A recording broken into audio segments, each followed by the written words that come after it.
Senator Bato de la Rosa never humarap sa Quadcom. O, totoo naman. Galit pag inisnab ang Senate probe. Eh, may kakapalan ang mukha ho kapag ka ganun, mga kababayan. Di ba? Pinapatawag ka, ang dami, ilang beses pinapatawag sa Kongreso, sa Senado, o sa Kongreso. Hindi pumupunta ho. Si Marcoleta, naalala ko. Doon sa sa peace rally daw ho no Iglesia ni Cristo.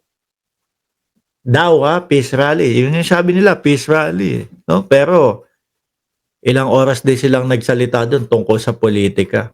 No? Nabanggit niya nga doon na doon daw sa Congress, hindi daw po pinapatawag yung mga PNP chief.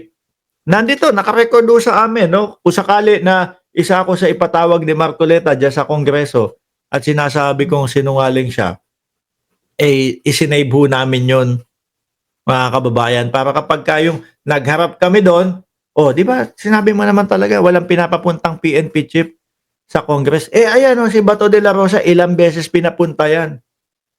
Hindi pumupunta.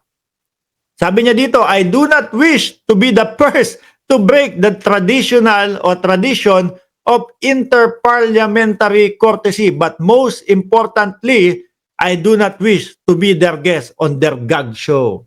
Ganon ang sinabi ni Bato.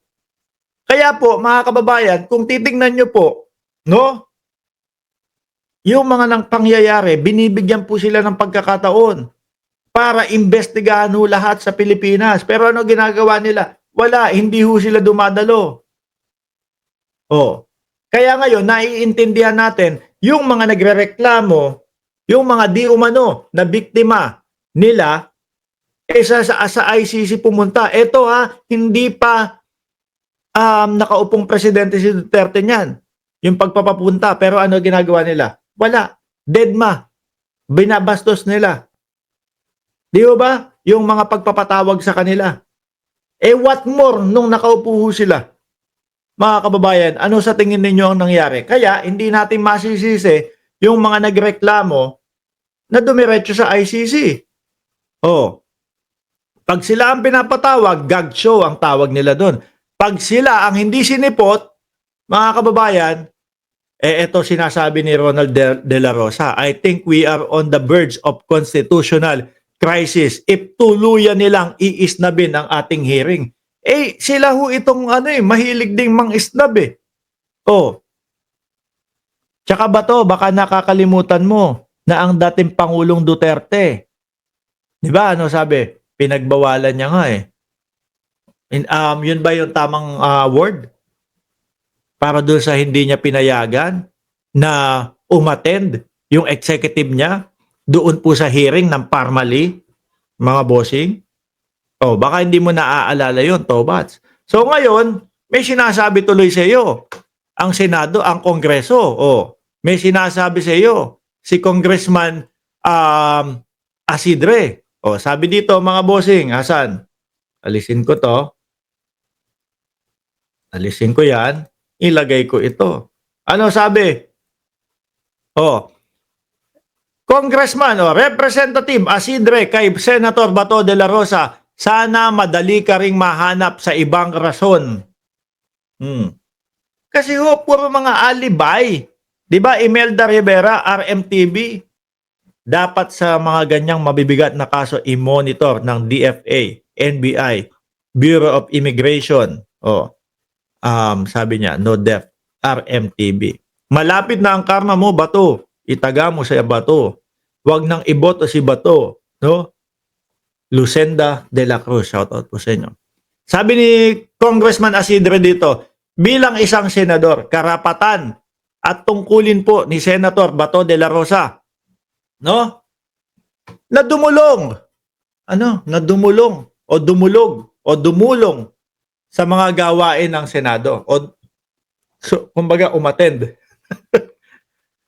Sana ay maging consistent lang po tayo. Yan. Hindi para kasing namimili si Bato de la Rosa. Pag panig sa kanya, pupuntahan natin yan.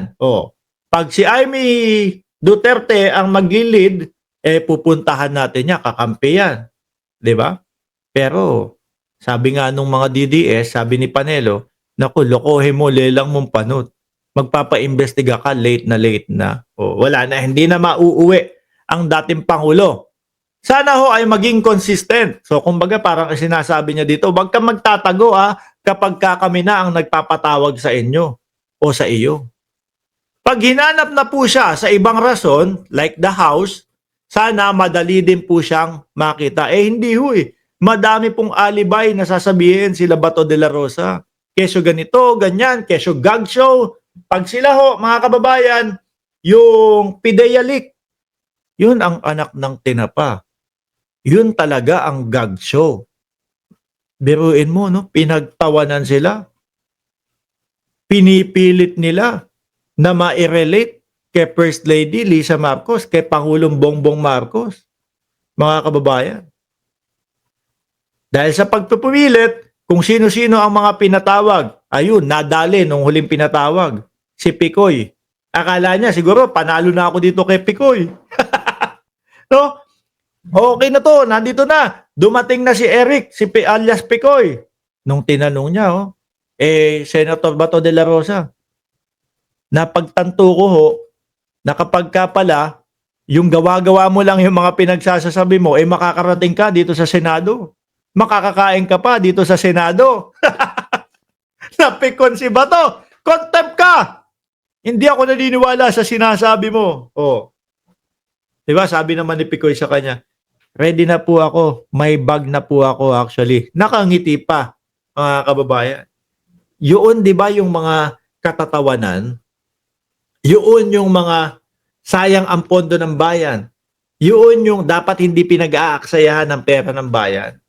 Isa pa, yung Buloy hearing. Dumayo pa ho sila sa Dumayo pa ho sila sa Davao. Di ba?